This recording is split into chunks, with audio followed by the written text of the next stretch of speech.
కానీ గెలుస్తామన్న ధీమా ఎందుకు కనిపించింది అందరిలో కూడా?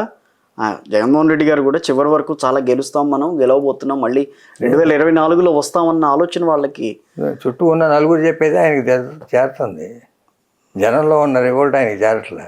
ఓకే, మీరంత దగ్గరగా ఉన్నారు కదా కొన్నాళ్ల పాటు ఆయనతో, ఎవరి ద్వారా అన్న మీరు పోనీ ఇది తప్పు, ఇలాంటిది చేయకూడదు, ఇలా ఉన్నారు, ఇలా ఉంది పొజిషను అని ఏమన్నా చేరవేయగలిగారా?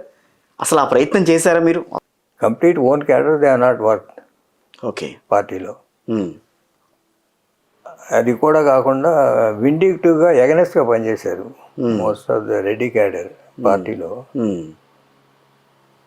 ఓకే, వీళ్ళకి బుద్ధి చెప్పాలి అనే ఉద్దేశంతో ఓన్ వైఎస్ఆర్సీపీ క్యాడర్, రెడ్డి క్యాడర్లో చాలామంది వ్యతిరేకంగా పనిచేశారు, వాళ్ళ ఎమ్మెల్యేని ఓడించడానికే పనిచేశారు.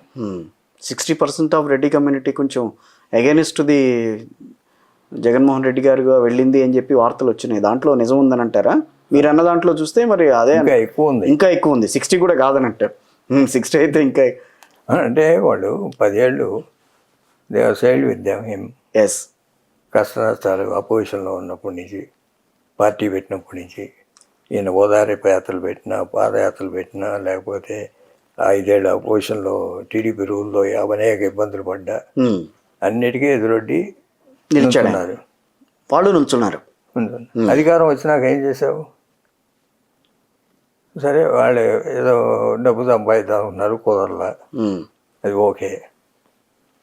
లేకపోతే ఏదైనా ఏదైనా పోస్ట్ తెచ్చుకుందాం అనుకున్నారు, అది రాలా.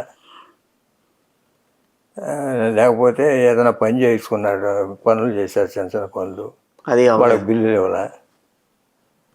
పోనీ కష్టాలు చెప్పుకుందామంటే కలవనీరు. ఎట్లా ఉంటుంది వాడి పరిస్థితి? అందుకే వాళ్ళు విండిక్టివ్గా దే ఆర్ డన్. కానీ గెలుస్తామన్న ధీమా ఎందుకు కనిపించింది అందరిలో కూడా?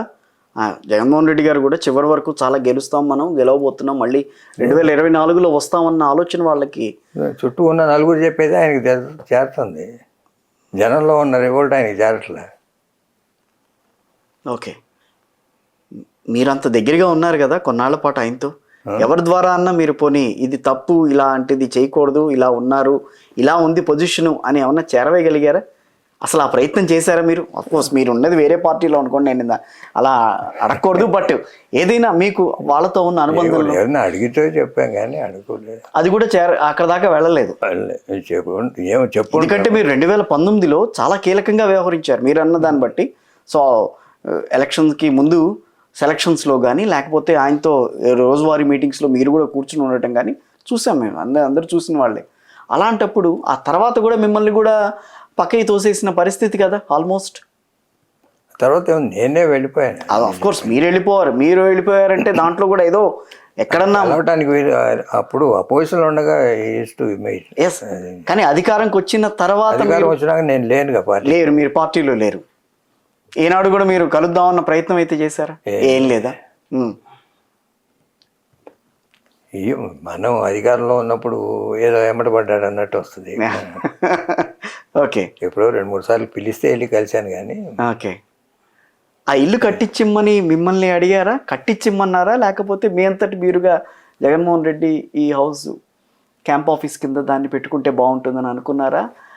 నేనప్పుడు ఎలక్షన్ ముందు ఇక్కడ హైదరాబాద్లో లోటస్ పాండ్లో ఉండి రాజకీయం చేయడం కరెక్ట్ కాదు, మేము విజయవాడకు మారాలని చెప్పాను.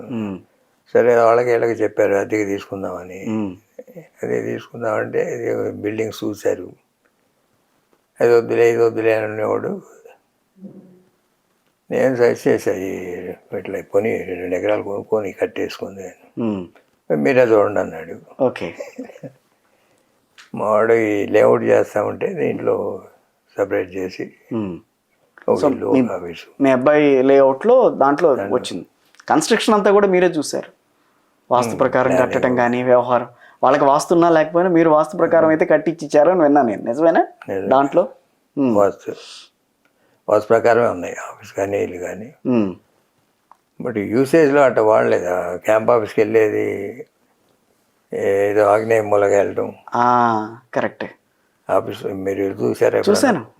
ఇల్లు ఆఫీస్ అవును చూశాను. చూశాను, రెండు చూశాను. ఇల్లు ఆఫీస్ చూసినప్పుడు ఇంట్లో నుంచి ఆఫీస్కి వెళ్ళాలంటే ఈశాన్యము వెళ్ళి ఆ, బయట షెడ్ కట్టాం, అవును చైర్లు వేసాం. అవును. రోజు 100 మంది అన్న వాళ్ళు వీళ్ళు వస్తాయి, అర్జీలు వస్తాయి. ఓకే. రాజశేఖర రెడ్డి కలిసేవాడు అవును అందరినీ. అవును. బయటకు వచ్చి అందరినీ కలిసి చెప్పి ఉమ్, నార్త్ నుంచి ఆఫీస్ లోపలికి వెళ్ళాలి. ఓకే. రాజశేఖర రెడ్డి విగ్రహం పెట్టించాం. ఉమ్, అక్కడికి వెళ్ళి ఆయన స్మరించుకొని ఇక లోపలికి లోపలికి వెళ్తారు. ఉమ్, అది వదిలేసి ఒక వేలా కట్టుకొని ఆగ్నేయ మూల